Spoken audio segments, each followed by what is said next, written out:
Es tu primer largometraje. ¿Cómo nace este proyecto? Pues bueno, Pieles nace en el 2015, cuando yo ruedo mi séptimo cortometraje, Eat My Shit. Es un cortometraje que funciona muy bien y bueno, que se viraliza y que llega a muchísimas partes. Entonces, bueno, anteriormente, antes de haber escrito este corto, había escrito más historias sobre gente físicamente diferente, y cuando el corto funciona tan bien, pues yo uno esas historias a modo de película, y es cuando pues decido hacer Pieles.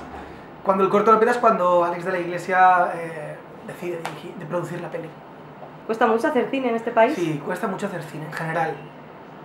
Ya no solo por los presupuestos, sino porque hacer cine hay que vender tu alma al trabajo, y hay que currar mucho, y hay que decidir pues entregar tu vida durante un tiempo a esa película, tanto en la preproducción, como en la escritura, como en el rodaje, como en la postproducción y en la promoción, desde luego. Son procesos muy largos y procesos que te agotan, pero bueno, al fin y al cabo estás haciendo algo que realmente es tu vida, lo cual merece la pena. En mi caso, el cine y los procesos que tiene el hacer la película los concibo desde ahí, desde un lugar de sufrimiento y de disfrute a la par. Para mí es eso. ¿Qué se siente cuando ves Pieles por primera vez terminada? Que es una película que has pensado mucho, que has escrito, y ¿no? que te has hecho una idea en tu cabeza de cómo va a ser. Yo tengo que decir que Pieles se parece mucho al 95% de la imagen que yo tenía en mi cabeza, ¿no? Esto no es que no se parezca a lo que tienes en tu cabeza, no es negativo, muchas veces es positivo. Y entonces cuando la ves la primera vez, pues es un shock, ¿no? Es algo parecido como cuando ves a tu hijo por primera vez, cuando das a luz y lo ves por primera vez. El maquillaje para caracterizar a los personajes, que a mí me llamó mucho la atención. ¿Nos puedes decir más o menos cuánto trabajo lleva? ¿Lo conoces? Lleva mucho trabajo, ya no solo el maquillaje, el hacerlo, el ponerlo en el propio rodaje, que son a veces 7, 8 horas, 5 horas, son locuras de tiempo. Hay un trabajo previo antes de esas horas a las que se sometían los actores, que era muy duro.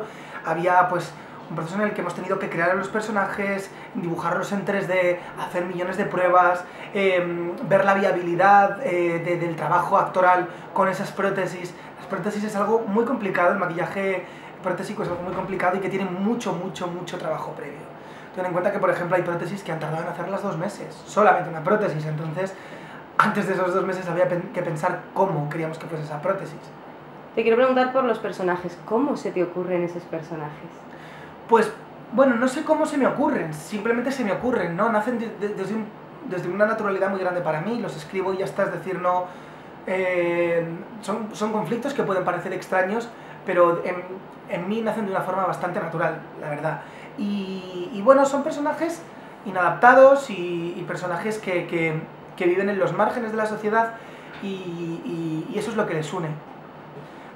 Me parecía interesante, me parece que es interesante escuchar la voz y escuchar el discurso de alguien al que no se le ha escuchado nunca.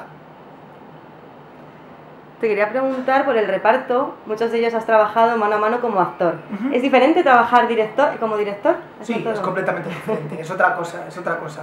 Incluso con muchos yo me ponía nervioso, ¿no? Porque, por ejemplo, en el caso de Carmen Machi o Sekun, eran compañeros que me habían enseñado a actuar, y entonces ahora dirigirles, a veces me sentía mal, digo, a ver si van a pensar que soy un soberbio aquí, yo, ¿no? Como enseñar al maestro, dirigir al maestro, en fin. Pero ha sido bastante fácil, porque eran actores muy buenos, y ha sido un proceso muy divertido, y bueno, creo que Pieles tiene los mejores actores de este país. Para ir terminando, el cambio para ti, de actuar a dirigir. Bueno, yo siento que nunca ha habido un cambio, ¿no? Es como el transexual que nace y cuando cambia, pero sabe, y siempre he sentido que dentro de él había algo que iba a ser así. Lo cual yo no siento un cambio. Yo siempre he dirigido, siempre he querido dirigir y siempre voy a dirigir, y siempre he intentado hacer las dos cosas. Por eso, ¿entiendes? No noto un momento de transición, no lo percibo. ¿En qué directores se inspira Casanova? Pues la verdad es que no me inspiro en directores. Es verdad que tengo muchas referencias, pero no me inspiro para crear una historia en otras historias.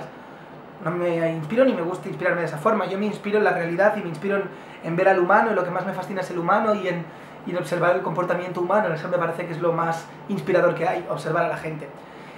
Luego pues tengo un mogollón de referencias, ¿no? Me interesa mucho Roy Anderson, que no Wes Anderson, sino Roy Anderson, me interesa mucho Todd Solondz, me interesa mucho Lynch. ¿Cómo esperas que reaccione el público español? Yo estoy muy contento de que esta película sea española, estoy muy contento de haberla podido rodar en España, pese a que sea difícil, pero estoy contento de hacerlo aquí, y de haberlo hecho aquí, y creo que el público español la va a recibir muy bien, no tengo duda. Gracias.